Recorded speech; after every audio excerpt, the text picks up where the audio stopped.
On today's episode, as we dive fin too deep, who did the Miami Dolphins try to trade up for in the first round of the NFL draft as they were attempting to get back into it after picking Chop Robinson?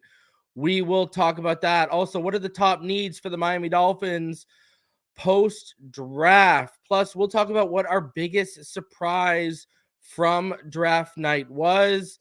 We'll discuss the offseason program because it's coming up quick, as well as the schedule release. So we got a ton to talk about. Smash that like button. Subscribe if you are new. And as always, let's get into this.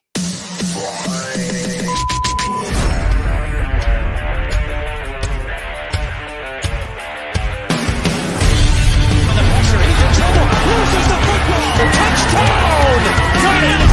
You have got to be kidding me. Jalen Waddle has a Dolphin touchdown. And he will score! Field down the near side, that open. Touchdown!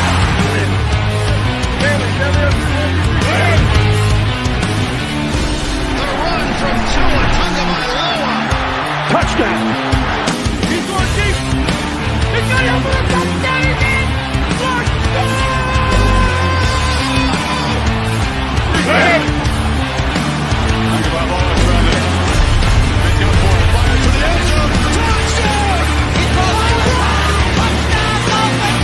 Beautiful day to be a Dolphin fan. Let's go!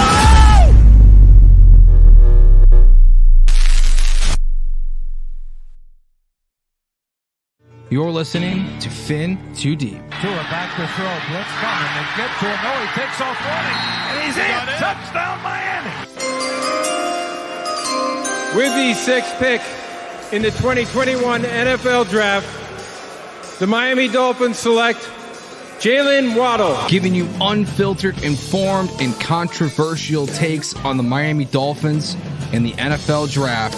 Here's Reason and Neal.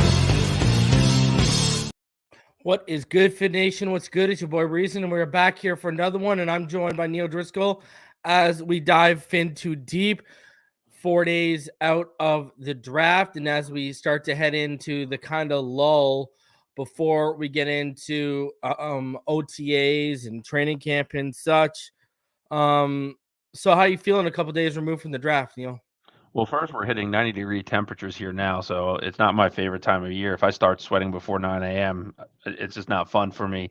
But no, I kind of was taken back by the draft a little bit this year when I thought it was a really fun draft. But God, it felt like it went so fast. Like I don't know why. Like it just felt like, and I guess it always feels like that because there's a lot of work that's put into it leading up. But like I feel like I blinked and it was over. You know what I mean? It really feels like that, man. But no, I thought it was awesome. Every year it's getting a little bit better and better. I mean, just now it's this huge annual event with the 300,000 plus people I think that were there in 2 days. Yeah. Like I mean, my personal goal here. I don't know if it's next year or the year after. I'd like to go to one live. I think to experience that would have to be pretty cool. And I thought, I know he obviously does a show with you. As a Dolphins fan, when they were chanting Hall of Fame for Rich and Webb was my single favorite part of the entire NFL draft. I thought that was awesome, and you could really hear it coming through on the mic. And it's not like the Dolphins fans were like right there on the stage. I mean, it was cool to see, and I saw that Richmond got a nice little smile out of it, man. So I thought that was really, really cool. And here we are, man. Now, like you said, it's I guess the next big kind of milestone here is the schedule release date. Yeah, and he was Richmond hopped on after he announced the pick. He hopped on live with us. He was like walking with Warren Moon when he hopped on live with us too. So Cool. yeah. The next big, I mean, it's gonna come out between the 9th and 11th is the schedule from what I understand. Right. I head out of the country on the 10th, so I don't know what to tell everyone. So, but in terms of the weather, man, it was beautiful today. Today was my oldest daughter's birthday. She turned 6, so Ooh. she actually had to stay home because she got pink eye yesterday. Oh, So she made her sister's. bad case or No, it's not bad. It Yeah. puffed up overnight and it's gone down. And then she made her sister stay home with her. So I took him out to the park and all that kind of stuff today. So I'm wiped. Today was a long day. So anyways, I don't know if you heard, but you know, yesterday me and Richmond and ball game talked about it. I know, what was it like? I want to say maybe a month ago, maybe a month and a half ago, you suggested Justin Simmons. And now, given how the draft transpired, we're going to get into needs in a bit here. But specifically talking about him, I'll ask you what I asked them. Would you take a 1-year mercenary deal with OBJ, or would you take a 1-year mercenary deal with, you can only have one, Justin Simmons? And because where I've kind of changed on the Justin Simmons thing is, with Javon Holland's pending negotiation, if things go sideways, You can pivot. you have a backup plan, right? And listen, I've watched a bit of film on the kid. I'm more excited about the UDFAs than I am about McMorris. Like, Oh, yeah. you know what I Mark mean? Perry, I think, is a better player. I Yeah, the think TCU safety is a better player for sure. Even the Rhode Island kid, Jordan Colbert's better. And that kid, it looks like they're going to convert from Syracuse, like, so where would you be at? Would you take OBJ, given how the draft went, because we need that size on the boundary, or would you take Justin Simmons? I would totally run, and I would take Justin Simmons, and it wouldn't even be close for me. I think you make a really good point with to be able to pivot off of Holland's situation, because I don't know why, man. It does feel like we're gonna have a stare down with Javon Holland in the future. It feels like a Christian Wilkins Yeah, situation. all over again. It feels like that to me. What I like about Justin Simmons is not only do I think he's a better player than Javon Holland, if I'm being honest, he's also, I think it's him and Xavier Howard that have the most interceptions since in the post Ed Reed era of football. So when you add someone that has that type of playmaking ability, and on a 1-year mercenary deal, I mean, Justin Simmons, right at when as soon as he's signed, is what are probably our second best player on defense altogether, maybe like second, third. Like he's a hell of a player. So I mean, like I think It's it's a little awesome. long in the tooth, right? He doesn't feel like he's 30, but he is now. Yeah, and that's why you might be able to get him on a deal that makes sense. And I do think, he's probably looking to getting out of Denver. He probably wants to go play somewhere that has a good culture, somewhere where he can win. I mean, look, man, the three-headed monster that would be Jordan Poyer, Javon Holland, and Justin Simmons. I mean, it's harder to find a better safety core in football than that. And it gives them even more versatility on the back end. And, look, third safety or even really second safety is a need on this football team because I like Justin Poyer, but you don't get him for 1 year and for $2 million because he's Troy Polamalu, right? Like, there's a reason that he's an aging player. He's had some injuries. I love him, and I think he could be a hell of a second safety here. But if kind of downgrade him to the third safety to elevate another guy, for me it would be Justin Simmons, and that's no disrespect to Odell. I just think Justin Simmons, he's the best free agent available for me right now. If there's a guy that you could get. And the Dolphins are uniquely positioned with that money coming up from X and hopefully a potential Tua deal here in the next 30, 60 days that could give them, a lot of cap space to work with to get something done. How much is the draft class going to cost? Do you know? 7.3. 7.3? Yep. So after we get the 18.5, aren't we going to be around like 22 million? Right. Yeah. So that'll probably take us down to like what, 14.5, 15 million? Right. Yeah. How much do you see Justin Simmons asking for? Because I see it easily 8 to 10. Yeah. And I think how you structure the deal, right? Like, Yeah. get his cap hit low, pay big money up front, right? Like it makes sense. Do a void year if you have to. Because I think there's multiple avenues to do. Like I truly believe that, just my 2 cents on the draft, they had the 5th most value on my draft board, which, I don't like to assign letter grade. It's hard, man. Like, but based off my draft board, that's probably a B plus, right? If I were A minus, like I would say based off my draft board, my values and where we selected players. I think what was really unique about the draft that I didn't expect, I think, is there was also thinking about the future, and I loved it. I actually think the Mo Camara, Chop Robinson pick reminds me a lot of when Baltimore took Judon and Zadarius Smith and developed those two guys who How became. long until they took over? Because this is for Bradley Chubb and his agent. Well, look, they contributed early. There were bright spots, and they became full-fledged starters, I think, at the end of year 2. I think Chop Robinson's uniquely positioned to start immediately, obviously, with some of the holes we have, and I think Milkers. But, like, they like, typically when it's the second day of the draft, right? Like, there's a guy that I want, and the Dolphins always pass. We talked about the James Proche, but they nailed it with Jalen Wright. They nailed it with Mo Kamara. And I think everybody's in agreement that Malik Washington, I think he's could be the biggest steal in the entire draft. So like they did a great job, but there was definitely some projection into the future. Like, and I know the most controversial pick is Patrick Paul. I don't know why. He was the number 47th player on my draft board. He's got God-given traits that are just absolutely elite. His length, his power. I mean, he needs a lot of fundamental. People are out here saying he's got slow feet. I think he's got quick feet. What I think his problem is his footwork gets clunky. Right. I don't think you look at him, he can climb pretty fast, but you see my mini eval I put up. The problem I have is when he gets to the second level, he's either whiffing on the work or he doesn't find the work. He needs to find work more. But I think his feet are actually pretty quick. I think it's the same thing Austin Jackson had. What did Austin Jackson have? Quick feet, but the footwork was clunky. So you would see moments where he's clunky out of his stance or he's clunky moving laterally. And it's not that they don't have the ability or they don't have the feet to do it. It's, again, the footwork, it's technique. Like, that's the thing about Patrick Paul and Chop. And I've been stressing to everyone. We got two guys you could throw Austin Clark in there if you want. But with Anthony Weaver and Butch Berry, who are now proven in the trenches, in developing, and what I keep telling people, squeezing the last drop out of the orange for the juice, right? Out of these players. And I don't understand why people aren't like, everything they have, every flaw they have is coachable. Right. Well, look, I see on the timeline people that are like, oh my God, Butch Berry's the man. What a great hire. Then they hate a Patrick Paul pick. It doesn't make sense. That there's got to be development needed. And, what if I told you that the reason the Ravens drafted Roger Rosengarten was because Patrick Paul wasn't there? Like a good football team that knows offensive tackles as well as anybody in football wanted Patrick Paul to fall in their lap at 62 and wasn't happy that he went. And who did they want to fall in their lap in 2020 that we snatched and they got pissed over?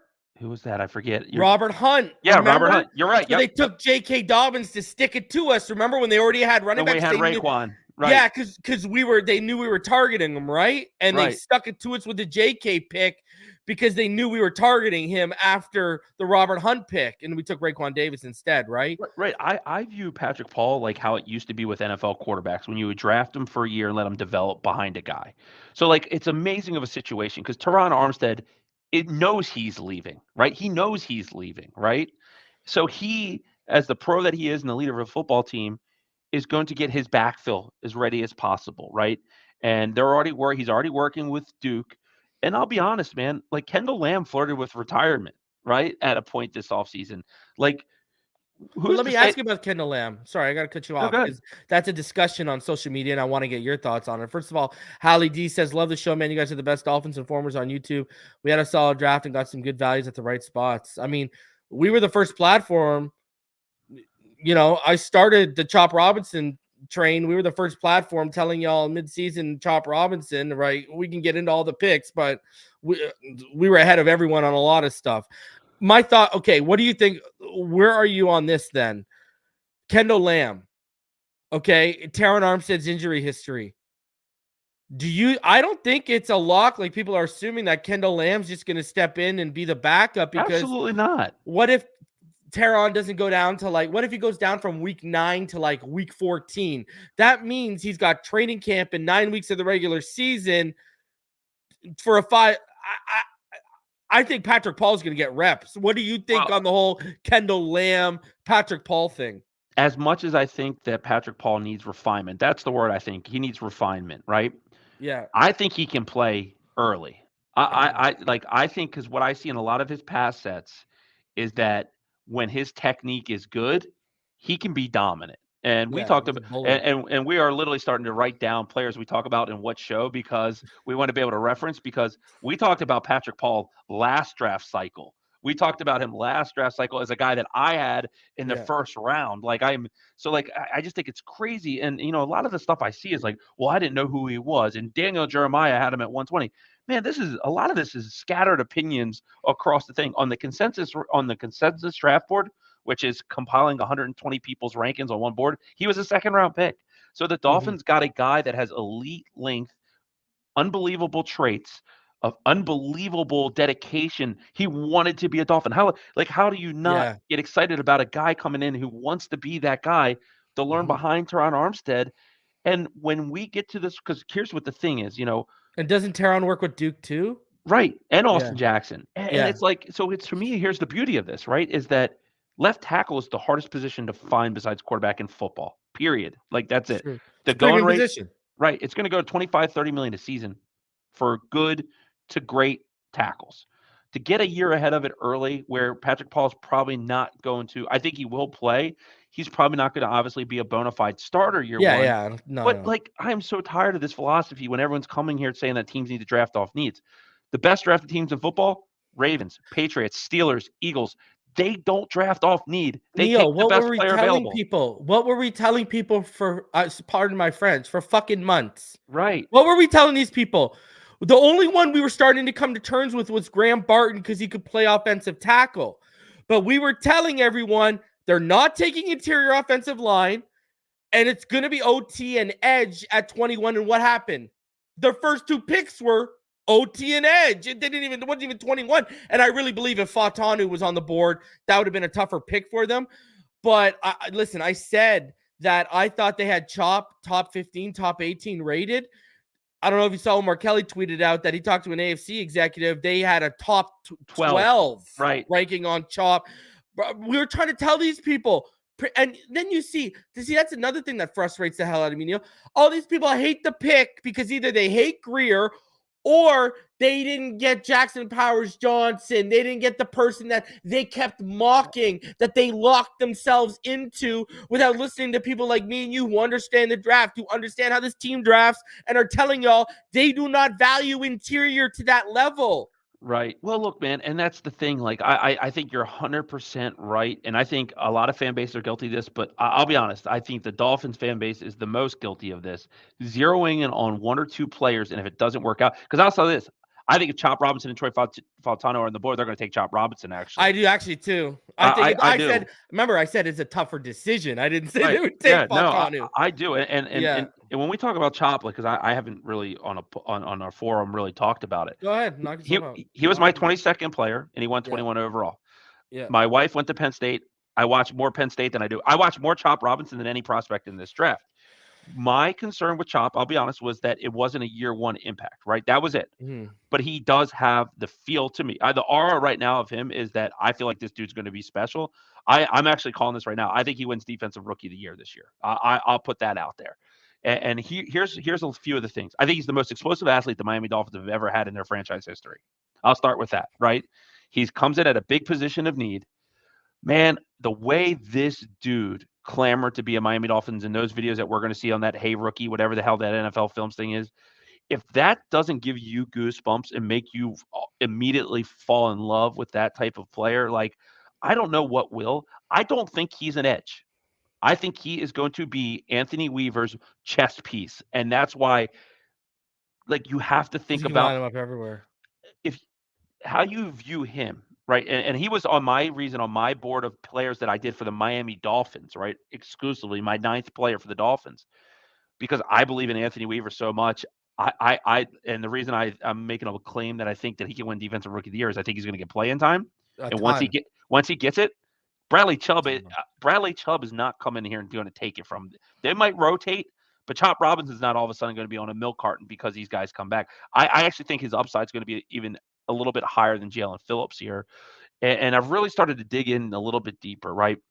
And that first step, right, is outrageous. And I think Jeremiah said it was one of the most explosive first steps he's ever seen, not just like recently, ever. And I agree with that. Right. And look, there's always an exception to the rule, and it's Michael Parsons. A lot of Penn State defensive linemen come because, look, James Franklin and his coaching staff are not that great. And he was the head coach in waiting at Maryland when I was there, and you know what Maryland did? They screwed him. And then he went to Penn State. And look, he's underachieved there for years, in my opinion, with a loaded roster. And I think he's a good people's coach. But like all of his defensive linemen, Odafe they who's the other Penn State, they come with a lot of needs. And how we saw Bradley Chubb start to feast when Jalen Phillips was last year, Adisa Isaac did the same thing at Penn State because Chop Robinson took was the doubles and stealing the all triples. of it. And we've all seen the clips about the Michigan.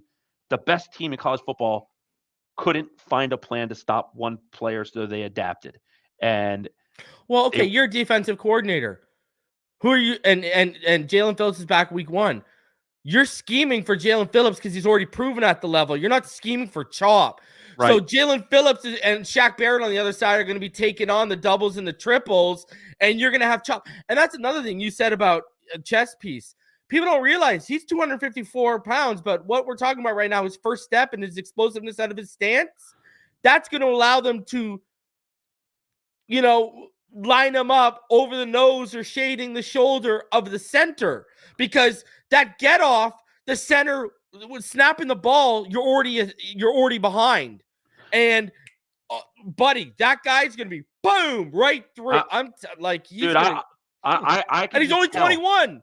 I can just tell he's gonna become one of my favorite players. He doesn't even hit grown man strength. He's 21. The way he carries himself, man, like I'm telling you, like I've watched the videos that are out there that everyone's circulated now like 5 times each, because I'm like, dude, this is unbelievable. Yeah. Come get me, Miami. Come get me. Like part of this, man, to me, and my favorite thing, this is my favorite single thing about this Dolphins draft. We've seen these drafts where we take every captain in the world and we take, because someone's voted a captain on a college football team, that makes them a leader, right? Yeah. What we drafted this year were people that actually love football, which is the Dolphins' biggest problem for decades. Is I'll go sign a Mike Wallace to the biggest contract ever. I'll make Ndamukong Suh the richest defensive tackle ever. But these guys come in and they come in half checked out. And as soon as they start collecting those checks, it's like vacation.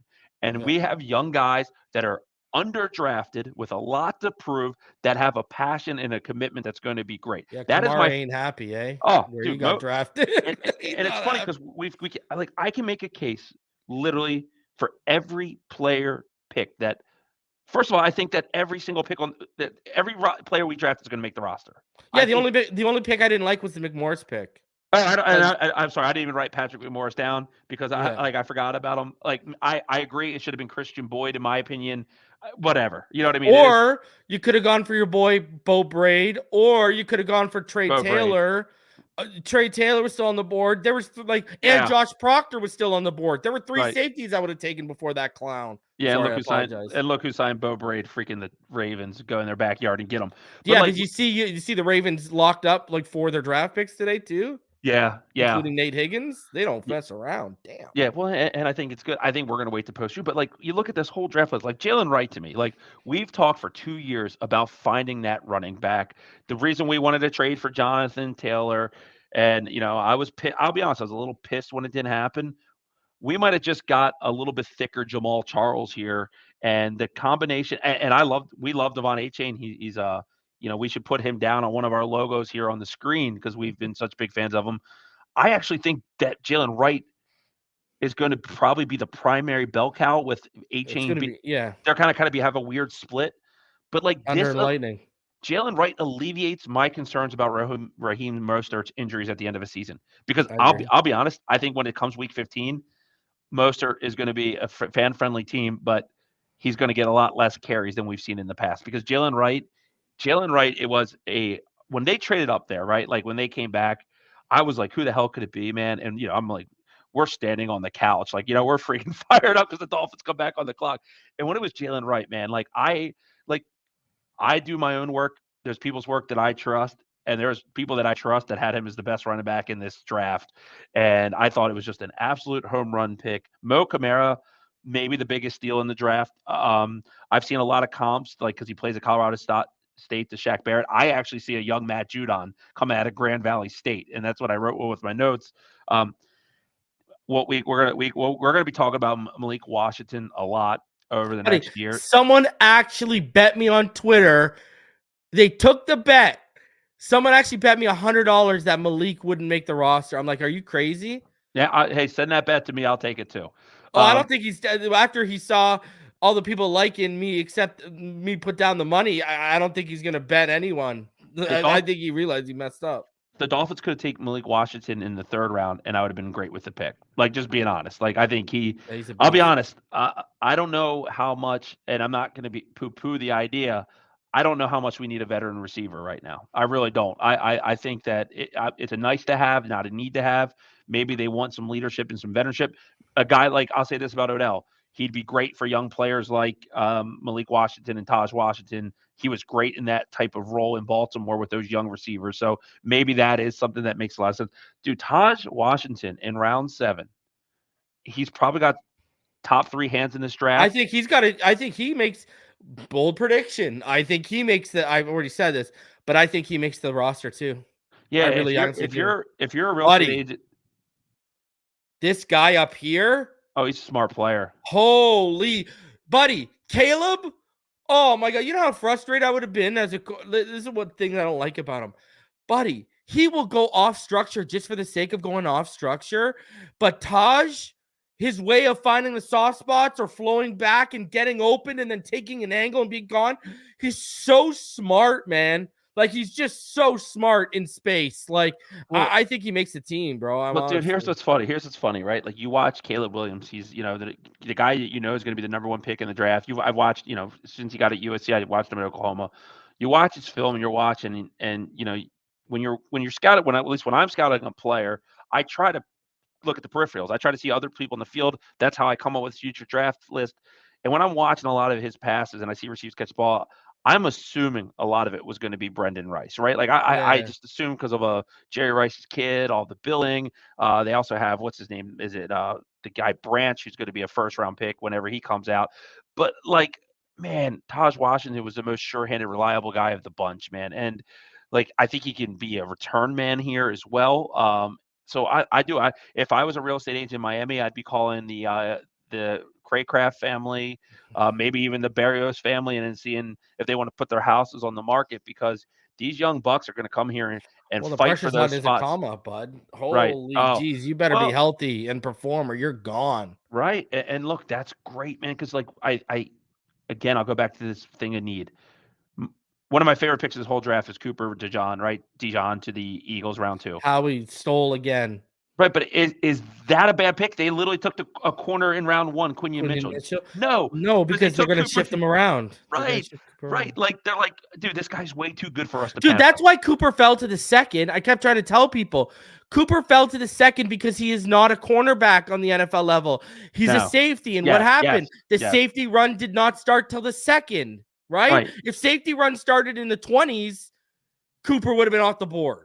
Right. I mean, look, the only thing that I would say, like, that would have knocked me off my socks off, and because I'm a Jerzon Newton guy, I thought the Dolphins were going to come up in round 2 for him. I really, I heard there was rumblings. They liked him a lot. That maturity stuff was real, bro. Yeah. And the Commanders took him, and it's just like, see, like, there you go. Like, look there. I want to use that draft as a reference. And in terms of value, I think the Commanders had one of the best. So did the Steelers. So did the Steelers. The Commanders have one of the worst offensive lines in the league, and just took Jaden Daniels, who probably has more busted potential than any player in round 1 in this draft, right? So, like, they added great players, but did they do their due diligence to protect their biggest asset right now, which is Jaden Daniels? No. So, like, everyone approaches the draft differently. Like, I've said this on this show. I view the 1st and 2nd round is where you get impact players / starters, and it kind of goes down from there. Man, like, the Dolphins proves me wrong, because I think like, they have 5 or 6 guys that are going to definitely make the roster here and all contribute. And what we did that was also great, instead of just the love football thing, we improved the value and depth of this roster through this draft more so than we've done in recent history with any draft class, right? Like, our edge group, when it's playoff times, is going to be Jalen Phillips, Chop Robinson, Bradley Chubb, Mo Kamara, and Shaq Barrett, right? Like, that is, if that's not the best pass rush in football, show me something better. Show me that, right? Our receiving core, as we develop this roster and this becomes Tua's team, it's going to be Tyreek Hill, Jalen Waddle getting big money, both of them, right? While they're going to pay big money, we're going to have Malik Washington, who's going to develop into one of the better slot receivers in this game for what, $850,000 a year for the first 4 years, right? Like, some of these picks, and why you don't draft off a need, is because you're trying to build the strongest positional groups you can at certain positions, and you have a different allocation. When you pay Tyreek Hill $30 million a year, you need guys like Malik Washington, right? So, man, like when you look at this, I thought this was a very strategic draft from Chris Greer. I thought that he drafted players that have that fire in their belly we talk about, or that dog in them, whatever we want to say. And then we drafted the pass rusher in this draft that I think has the highest ceiling of any defensive player in this whole draft in Chop Robinson. And you got to trust your coaches to bring that out. I think the two highest ceilings in the draft were Marius Mims and Chop. Yeah, agreed. That Agreed. so let me ask you this then before we get into some of the topics here.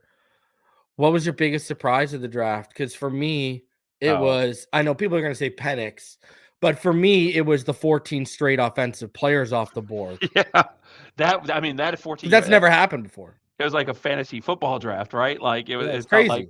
like, my biggest surprise, honestly, of the whole draft was really Michael Penix, because I had heard that maybe top 15. If you think about like football, like why did you sign 3 years guaranteed money to Kirk? Like why? Like that it's obviously not going to win, and you didn't really let him. You were going to take a quarterback, but you didn't tell him at 8. So this is what I heard. I heard basically what happened was, okay, when they hired Arthur, what's his face? Arthur Smith, right? A couple years ago. Yeah. They interviewed Raheem Morris, and they had Matt Ryan at the time, right? And Raheem Morris is like, the first priority, we need to find the successor. We can't sit around and wait for Matt Ryan to leave, and then we're sitting on our hands. And what happened? They were depending on guys like Mariota, blah, blah, blah, blah, blah. So when they came back to hire Raheem Morris, again was, yeah, okay, we're going to get Kirk Cousins, but is he going to be here in 2 years? You know, and then the thing is, Kirk Cousins with Kyle Pitts and stuff, are we going to have the chance to draft in the top 10 before Kirk Cousins leaves? Because he said, look at where, where, like that was the whole argument. Atlanta's likely a playoff team in the NFC. I would imagine. They got weapons, and the offensive line's good line, Lindstrom and Jake Matthews. And, the offense is going to produce. It's going to defense produce, right? And they did a little defensive line overkill in the draft to me too. You know what I mean? They went a little overboard. It's like, but like, yes. So like that knocked my socks off. Bo Nix to me is one of the worst first round picks I've ever seen. And after 2024 draft for me shifts. I Paxton Lynch all over again. Well, I shift to the 2025 draft. If you're a Broncos fan or a Broncos personnel, shift to the 2026 because you're going to be drafted number 1 overall. Yeah, it's going to be Will Campbell or quarterback. Get ready, baby. Oh my God, man! Like I could, and I was jumping for joy. And I will say the board at like pick 16 looked so perfect for the Dolphins. I know, but then it didn't fall in our favor at all. I'm of the ilk that I think that Chop Robinson was higher on their board than Troy Botnu. So was Verse, I bet. I think they had these edge guys, Latu, Turner, and Verse and Chop. I think they were 4 of their top 15 players in the draft. I think they planted Verse with Mel Kiper because they knew Mel would go with it and it would push Chop down. That's what I personally think. They knew McVay would bite. Yeah. I think they did that. I do think that Chop was a guy they had a lot of.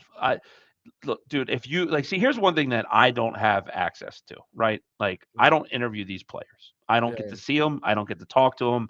I get to watch tape. And we've seen it happen a million times, right? Daniel Hunter comes to mind immediately. TJ Watt is another guy who comes to mind. It's one of those things for me that when you get to talk to someone, right? Like if I'm hiring someone to join my team, like even doing it in person versus doing it in a Zoom call is to me huge. You can read body language, you can see things. Like for me, the man Chop Robinson, from everything that I've seen post draft, for me is what staggers me even more than his quick step, right? And I think when you are in an evaluation and a talent acquisition business, there are more things. Projection is a huge part of this, right? Like if I'm hiring a sales guy to join my team and he has natural charisma, he might not be refined. He might not know how to drive a sales process, but I can turn that guy into something. I'll take a chance on that, right? Because there's certain qualities that you seek that you can't coach. And that burst, that speed, he's going to have to work on some things. You know, I think he has a decent repertoire of pass moves, but needs to improve some of them, better hand usage. when he figures that stuff out, like I don't think it's every And setting draft. the edge. Well, let's say so if we walk around with Graham Barton, good. Yeah, I'm happy. We have a really good interior offensive lineman probably for the next 6-7 years if Chris Greer gets ahead of it and tries But does to he have the ceiling to be the best at his position? Does he give you the aha, this guy could be a superstar? No. Yeah, no. And with Chop Robinson, I have a feeling because like I use Michael Parsons in this analogy because I loved Michael Parsons. He was my number 4 overall player in that draft. And I thought he was an off-ball linebacker, a guy married to a Penn State alum that watches Penn State religiously with her. I didn't know that Michael Parsons had the ability to be that type of pass rusher and see what he has. Well, yeah, because they didn't flash it like that in Penn State, right? Again, the defensive scheme in Penn State is dog shit, if I'm being honest. Yeah. But it's like the Oregon offense, right? Right. So this guy has these traits. We have a coach that can draft him. He has a passion and dedication to the game. I just think if you put those things in a blender, we're getting an awesome smoothie. And for me, I can't wait. Like I'm more excited. Like I'm more excited about Chop Robinson than I would have been about any offensive lineman, just because, it's not sexy, but like that doesn't mean it's not bad. They came back in round 2 and got an offensive tackle. Chris Greer doesn't value interior. People still complained. Right. People still complained about we got offensive line. Yeah, I'll put a alarm and I'll hit that horn. Breaking news: the Dolphins don't put extreme value on interior offensive line. Okay, well, it is what it is. A couple weeks ago, do you remember when we were sitting up here and I was talking about Chop, and what did I say to you? I said, if you could guarantee me Anthony Weaver was here for 2 years, 110% I would take Chop at 21. Right. Because I believe in Weaver and Austin Clark. People are forgetting Austin Clark. We got 2 minds in there. Look at what Austin Clark did with Christian Wilkins. I'm just saying, we look at what they've got out of Zach Sealer with Austin Clark. Austin Clark's no slouch either, man. So, even Ryan Slowick, who's still in the building, look at what he got out of our outside linebacker group last year, right? Right. So, we've got minds in there that, listen, this kid, you draft a kid who, here, I'm going to go on a little bit of a rant, but this whole Charles Harris shit is nonsense. This whole Dion Jordan shit is nonsense. If you actually watch these players, okay, first of all, Chop's more explosive and a better athlete, especially than Charles. Charles Harris didn't even have a 3 RAS, okay? Right. Chop Robinson has like a top 75 RAS all time at the position, all right? Right. Dion Jordan was a good athlete, but everyone and their mother in the NFL circles knew he was a druggie. Everyone and their mother knew he had issues up here. And also, we traded up for Dion Jordan. And also, that was a Jeff Ireland pick, okay? Right. See, what I hate is people keep talking about, it's Charles Harris, well, why is no one talking about Chris Greer learning from Charles Harris and drafting Jalen Phillips? Why is no one talking about how you can see a trend if you look at edges that we've taken since, right? He's looking at the athletic profiles much more closely, right?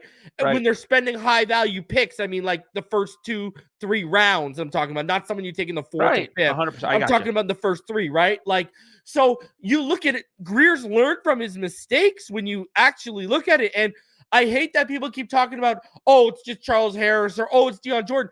Why can't this be Jalen Phillips? Because I agree with what you said. And this is going to rub people. Chop Robinson's got a higher ceiling than Jalen Phillips, people. Agreed. Y'all need to realize this. Chubb is on notice right now, and Phillips is going to be playing on his 5th year, and that's going to be in the 2nd year of development for Mo and Chop. He's going to be looking over his shoulder on that 5th year, because if you ball out and stay healthy and you're asking for 20+ million, but those guys trend upwards, and like you said, Judon and such became full-fledged starters in year 2. If their reps are just going to increase, and what are they going to be? They're going to be leveraging negotiations. They're going to say, listen, we got 2 young kids on the rise right now. 20 million. We like you, we love you, but we don't like that tag. They're setting themselves up where if Phillips continues to produce, they might be setting themselves up for a hard decision. And that's what you want to do with drafting talent. You want to yourself in a position where the guys you're drafting in the first, second, and third are making you go, do I keep the guy who's coming up for a contract or do I move on with these young kids? And the ceiling Mo and Chop have is they could very well in 2 years, if they develop properly, they could take. Now, I think they're going to pay Phillips because they're still going to be on rookie contracts, and it just makes sense, right? They'll set up Phillips' contract so they can get out of it. If Chop and Mo keep developing, they will set it up so they can get out of it when those guys are up for contracts. That's how they'll set it up, right? So I do think Phillips is going to stay around, but snap-wise, they could be taken. Like, man, if this guy we're gonna have fresh pass rushers whenever we want. If this guy cleans up his hands and just two things, if he cleans up his hands and learns how to set the edge, Phillips is in deep trouble as outside linebacker 1 on this team, edge 1. He's in big trouble, and I'm not saying they're going to move off him. I'm saying no. I don't. Chop's job is what I'm saying. Yeah, this to me says that the upside of Chop and Phillips, if they reach their potential, is probably the best we've had since Jason Taylor and a gun delay together, right? Like, I agree. That's kind of where it is for me. I think Phillips still can tap on top 10 passers league, and this is a compliment to both these guys. We could have 215 plus between him and between Phillips and Chop. You could have 215 plus guys. Well, and I'm going to side tangent real quick. Like, for me, like, we've talked all about these drafts and how much we're like, but like right now for me, Chris Grier is doing 4 things that are just amazing. First of all, he just drafted one of the best value drafts he's ever drafted. Head to toe, if you count all 7 rounds, that's one of the most complete drafts Chris Grier ever had. He stuck to premium positions. I love it. Pass rusher and left tackle. Yep.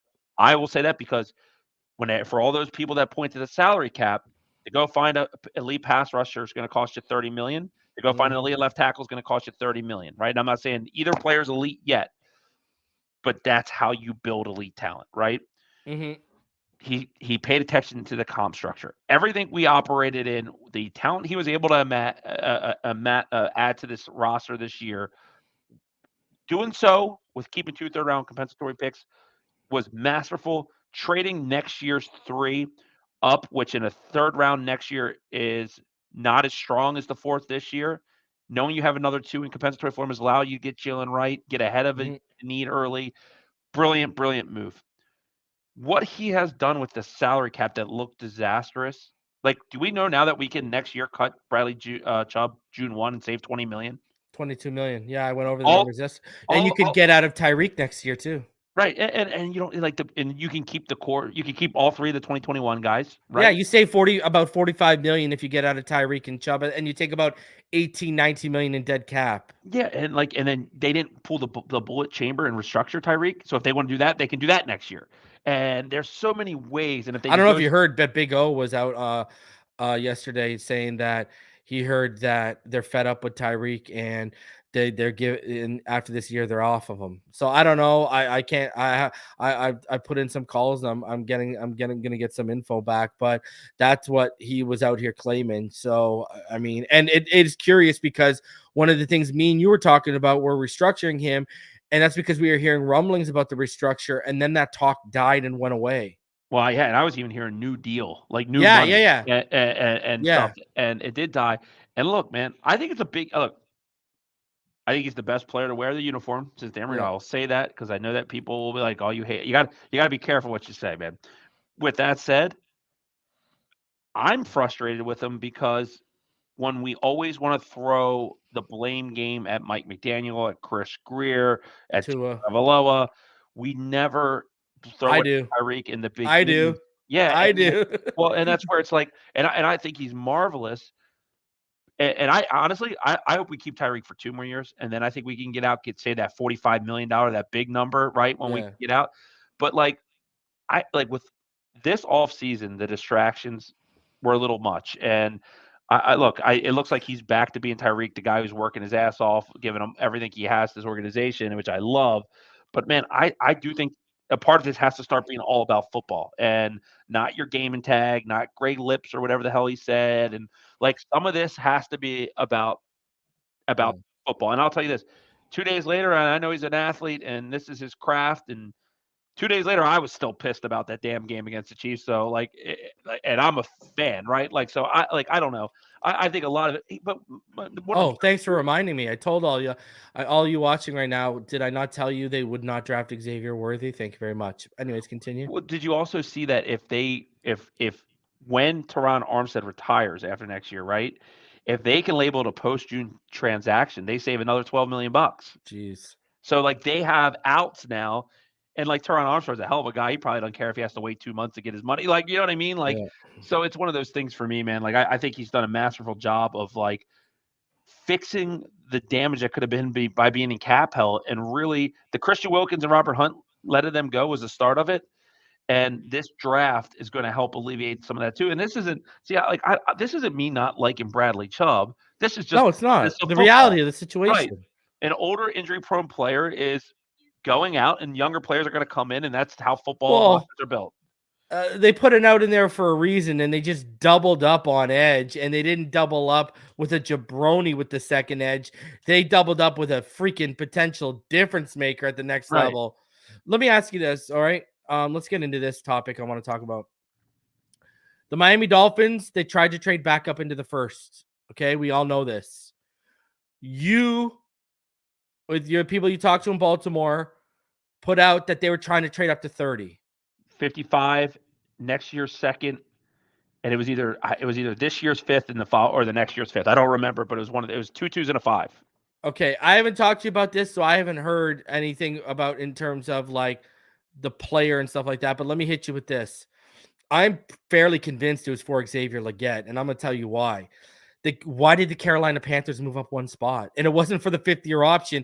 It felt like Tristan Wirfs all over again, where the Bucs moved up one spot with San Fran because they heard someone was sniffing around for Wirfs. And that, because here's the thing. They weren't trying to trade up for Xavier Worthy, bro, because 30, Worthy's already off the board. So who was in their mind? And again, premium position. I do not think it was an interior offensive lineman. We saw where Barton went. Barton didn't go for almost another 10 picks, right? After that, after the Ravens pick, right? No, he went 26 to Tampa. He was already gone. Oh, I meant Jackson Powers Johnson. Sorry. Jackson Powers Johnson. That's what I meant. Sorry, not Barton. He didn't go till almost 10 picks later, right? Was it 37 or where did he go? Well, I'll tell you this from what I heard, and I'm happy they didn't make this trade. Actually, I speculated it was about Xavier Worthy. I dug into it. I actually think they were trying to trade up to get Tyler Guyton.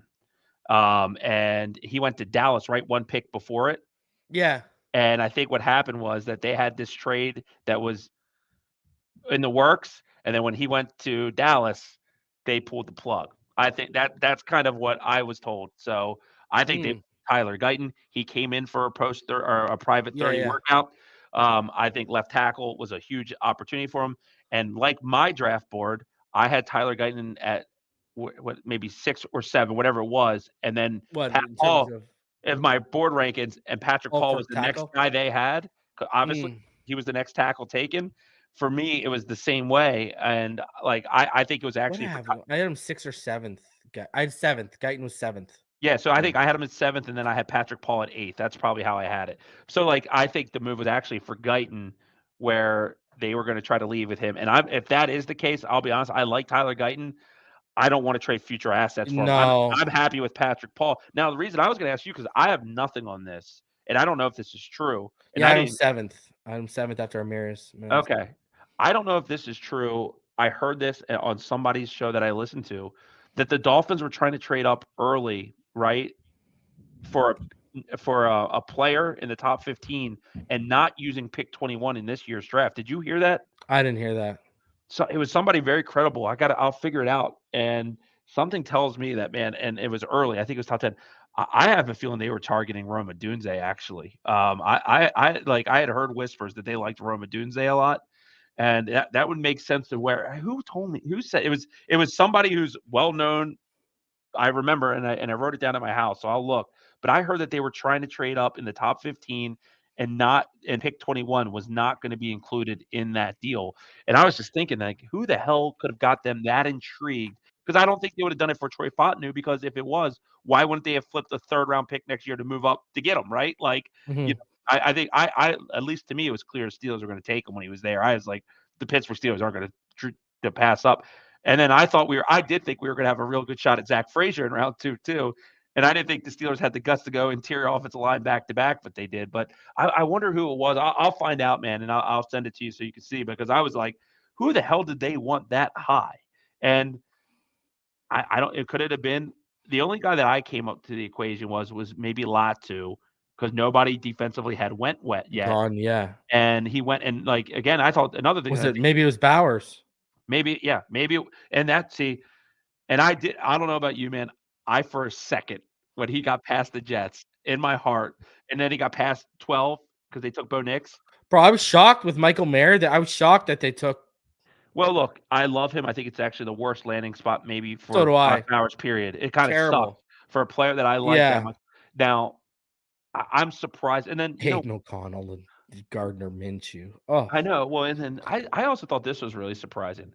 Like, we talked about the tight end position, and we both had, I think you did too, right? Had Jatavian Sanders as 2? Or did you have Jatavian 2, Benson at 3? Were you not shocked that Sanders fell to round 4 and Cedric Von Prawn? Von Prawn, I was expecting because of the rumblings we had been hearing for. Yeah, because he wasn't athletic and whatever they were saying. Yeah. But I was shocked. Sanders. Listen, I know when I had Ryan Roberts up here, he said he hated the tight end class. So did Dante Colonelli. Looks like the NFL did too. They were clearly not fans of the NFL of that tight end class at all. Right. No, it was a lot of fun. I'll tell you, man, like, I really, for the first time in a long time, sat my phone down. I flipped it over on the charger, because when these things happen, man, like, people are texting you. Like, I usually am on my phone because I want to see if I can get any nugget, or anything that's happening. But I hate when the picks get tipped. So this year I watched it like it was pre-cell phone, and I just took it in, man, and it was awesome, man. Like, I loved it, and I turned the sound down because I thought they started to tip the picks whatever channel I was on. Like, when they started talking about Chop Robinson before the Dolphins took the pick, I was like, in my head, I was like, okay, it looks like they're actually really going to take Chop Robinson here. And it kind of, like, the tipping of the picks suck. I'm going mute next year, just watch it on the screen, and I'm going to hit a button that plays that do sound just so I can hear it. Jason, with an amazing profile pic of Ricky from Trailer Park Boys, says Tip Ryman went before Sanders and Wiley. I was shocked because I had him as a guy we could get late. Darth Logan says, thanks for the free membership on the last show. Support the Patreon and the channel. Reason to go to the YouTube, smash that like button. Shout out to Brad Martin. He gifted 5 memberships to Caleb, Mike F, Joe LaSalle, Fig, and Mr. Success. So shout out to Brad Martin. Scorpion King says the draft upset in round 1 and 2, but they also have all the traits you want. Smart drafting. John C donates $35 and he says, keep it going, boys. This show rocks. Man, honestly, I know you heard Guyton. I don't know, bro. Why did Carolina trade up for one spot? Why?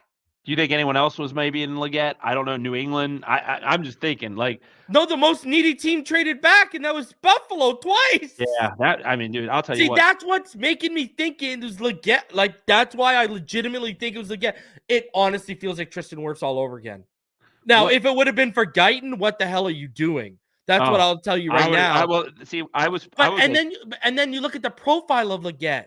That's exactly what we need in this offense. I don't know, bro. Like, because you hear Carolina, Legette comes out there and says, oh, they said they want to take me. Then the general manager comes out and says, well, I said that to 100 different guys, right? Right. And then they actually do trade up. That's like, okay, they weren't bullshitting with him when they were talking to him. They really wanted him, and someone or something was threatening that. Otherwise, they just would have sat back and said, yo, let him drop to me the next pick. Why waste future assets? Oh, I will say this. If they would have traded up for Guyton and we lost both those picks, I would have been pissed. I like Tyler Guyton, and I think he's got talent. I would be pissed on Guyton. Legette, I could have stomached. Xavier Worthy. He's gone. He was gone when they were trying to trade up, right? He went at 28. Right, yeah. So it's either Guyton, like you said, or it's Xavier Legette, like I'm theorizing. It was clearly one of those two guys. I mean, now, but like, see, I was hoping that, I'll be honest, I was hoping Jerzon Newton somehow. Like, that's what I was like, give honestly, me, bro. Jerzon, I was hoping for Legette because, bro, 2 man crushes in the first round for my Yeah. list, I would have been like, boom! You would have never heard the end of that, bro. That's Ever. crazy. But Oh like, my God. here's what I like though, man. Like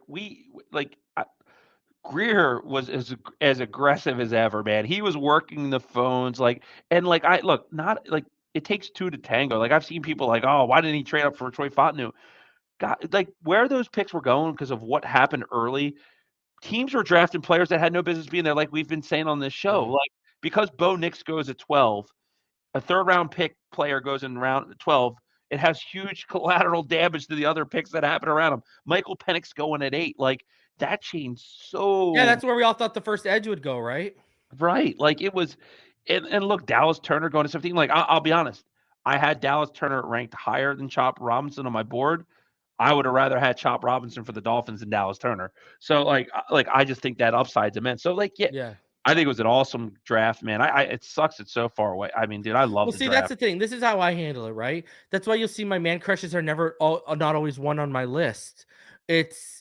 I go strictly by what the tape tells me. So if someone's more refined than someone, they're gonna be graded higher than me, but that doesn't mean the guy who isn't unrefined, I don't project him higher. But I can't rate a guy number one off projection. You got to go with the data you have, right? And what's in front of you. That's got to be your object. You can't let subjectivity from, oh, I really like this watching this guy, or the subjectivity. Oh, I love this player and I love his upside. You can't let that. You got to be objective with the film, right? Like Jerzan Newton, I told you, some of the funnest film, and he just happened to be number one on my list just because I saw everything. But like I said to you, clearly the maturity issues were for real. And look, I was a huge Jerzan Newton fan, but I'm not going to put blinders on just because we didn't get a guy that I had ranked higher, not give another guy that we drafted that I had ranked high a chance. It's crazy. That's just not how it works, man. And for everyone that says, it's Charles Harris and stuff, like, look, no, that's lazy. The first girl I ever dated was a blonde. It didn't work out. I married a blonde. Like, I didn't give up on dating blondes. It's shit happens. Not everything's perfect. So, I mean, you run into that stuff, man. Like, correcting your mistakes. Charles Harris, that was one of the first times I've ever seen in a consensus. Everybody hated the Dolphins pick that night, right? We all, I wanted TJ Watt. I was like, TJ Watt, baby. Yeah, he's coming off 11.5 sack season, right? He finally blew up in that last year with TJ, so it makes sense. Right, it was him or Reuben Foster for me that night, and I was pissed that it was Charles Harris. Yeah, and I already got my guy for 2025 is Shamar Turner, the defensive tackle for Texas A&M. He's my man crush already early on that year. You love tackles, huh? He's like he'll be a 5-tech for us, but he's a beast, dude. Let me okay, so post draft. Right. What are your biggest needs? We can both agree safety. Yep. And it's your offensive lineman, right? Like give me a veteran. Give me a guy that could be battle tested. Dalton Risner would be great. Right? Like great. 75 career starts. I'm not Dalton Risner or it's a shitty move. Like I don't think it necessarily has to be that. I think they need one bona fide veteran starting interior offensive lineman. And hey, man, we keep talking about free agency. Yeah. Could it be via trade? Everyone just got their draft classes in, and that's something I'll make as our homework assignment. I'll look at rosters in a post-draft world, see what maybe veterans could be available. Let me ask you, if you're going to add someone from the interior class, Dalton Risner, Andres Pete, Phil Haynes, Greg Van Rotten, Mark Lewinsky, Halle Vitae, Justin Pugh, Trey Turner, Tyree Phillips, Wyatt Davis, Pat Elflin. Who would you add? I mean, I know this guy's injury prone, man, but give me Andres.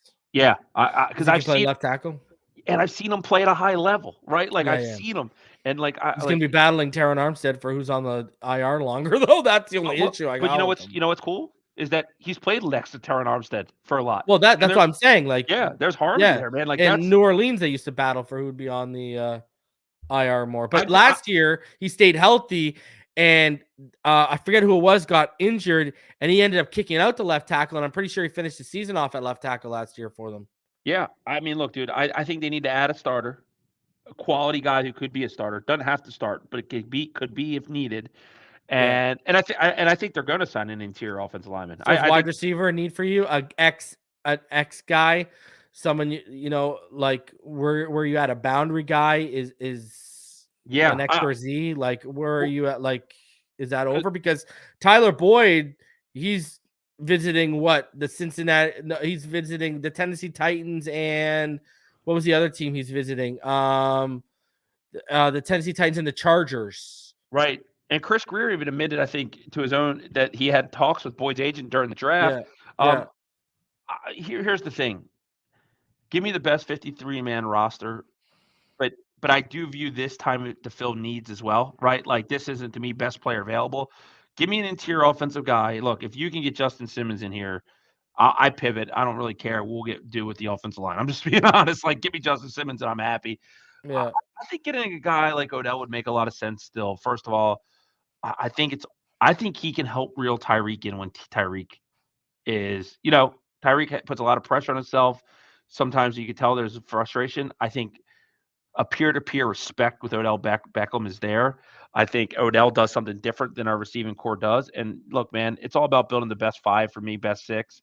If it's Tyreek, it's Waddle, it's Odell, it's Malik Washington, it's Braxton Berrios and Taj Washington, and that's our receiving core, man. Yeah. Like that's pretty damn special, right? So like here's So you just have safety and interior offensive line as your needs right now, and depth more so than depth. Yeah, I'm actually I'm okay with the roster. I mean, honestly, like See, my thing is I think you need another actual viable guy at safety because at this point, can we Jordan Poyer in his range? You know what I mean? Like, oh and if he gets hurt, he's been banged up the last couple of seasons. But then if he gets hurt, you're relying on one of these UDFAs or you're relying on Elijah Campbell or McMorris. I think you need to bring another name into that safety room.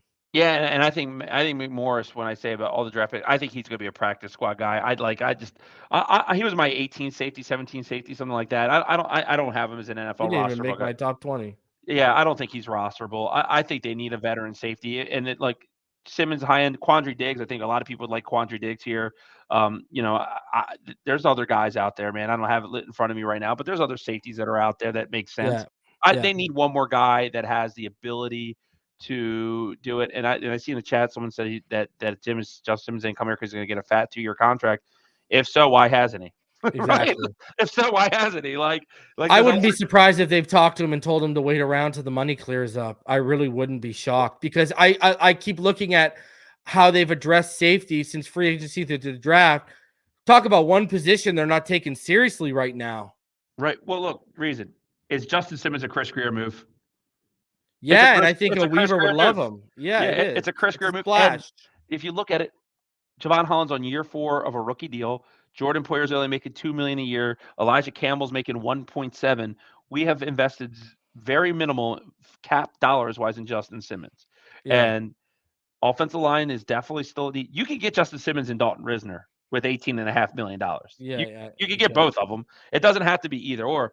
And how you structure those deals, the guarantee money makes sense. But Ben, I look at the teams that are going to have the most cap coming up. We're up there, man. Especially if we get that to a deal, knowing that we have $20 million, we can free post June again next year with Bradley Chubb.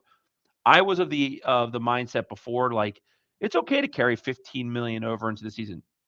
Screw that. Go get me a guy like Justin Simmons and let's make this defense better. Because I hate when ignorant football fans say the Dolphins defense isn't good. It's like, okay, great. I hear the Jets defense is elite. And then Tua goes in there without Tyreek, without A-Chain, and 4 starters of the offensive line down, and we beat them 30-0. And that's supposed to be an elite defense, right? Yeah. I think the Dolphins defense gets too much disrespect.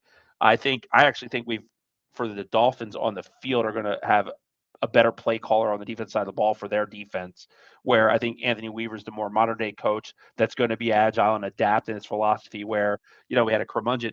One thing I was going to ask you, reason that I thought is an interesting question. Xavier Howard has no market, 0. Right? I don't think he comes back. I think he's done. No chance. Yeah. Yeah, we gave his number away. I agree. I agree with you. Right? I think it's crazy that he got nothing. So for those who thought the Dolphins were making a bad move by releasing him. See, that's why I'm Justin Simmons. What's he waiting around on? Because everyone knows he's got something left in the tank. You know what I mean? We got over 1,265 people watching right now between, YouTube, and X. go. I gotta wrap this up because I gotta go Yep. cut my daughter's cake. Yeah, man. So, like 30 seconds. Final thoughts. Can't wait, man. We're getting there. Schedule release date. Give me Aaron Rodgers and the Jets versus the Dolphins in prime time to start the season. I want that. I don't believe in Aaron Doesn't Rodgers. it usually release on a Thursday? Yeah, and you'll get the least. I'm actually this year Wouldn't going that to try be to. next Thursday? Yeah, it should be next Thursday. Is what I The think. night before I leave. Right. Oh boy. Yeah, All you're going on vacation, right? So you can sleep. Yeah, right? the 10th. The 10th. Yeah, there you go. You can stay up late and cover it and go to sleep on the There you go. plane, right? Yeah. Awesome, man. Well, happy birthday to your daughter, man. Appreciate it. Yep, and fins up, man. Fins up, everyone. Appreciate y'all for coming through. Appreciate everyone who donated. Smash that like button. Almost 1,300 of you in the room between both platforms right now. And we'll catch y'all on the next one. Go Fins, because that cease and desist came from Margaritaville.